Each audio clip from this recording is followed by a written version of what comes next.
जर लहानपणी पण तुम्ही खूप पिक्चर बघितले असेल ना, तर मग असे कुटाणे करण्याचा प्रयत्न नक्कीच केला असेल. आता पण करू शकतात, फक्त माझ्यावानी स्वतःला दुखापत नका करून घेऊ. खत्म.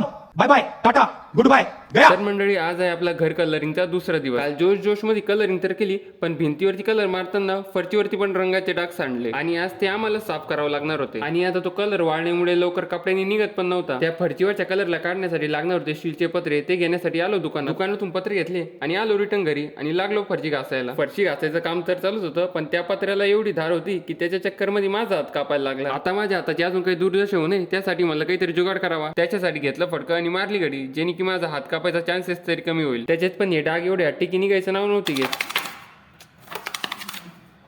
पण खरा गोंधळ तर त्यानंतर सुरू झाला, जेव्हा उरलेला कालचा कलर त्याच ठिकाणी मारायचा ठरवला ज्या ठिकाणी मी आज फरचीवरचे डाग काढले होते. बाकीच्या लोकांच्या मेहनतीवरती पाणी फिरत राहतं, पण माझ्या इथं मेहनतीवरती कलर फिरतोय. आणि हे असेच गावकडचे ब्लॉग बघण्यासाठी आणि आपलं होम टूर बघण्यासाठी व्हिडिओला लाईक करा आणि चॅनलला सबस्क्राईब करा. आणि आपण पुन्हा भेटू अशाच एका नवीन ब्लॉग मध्ये.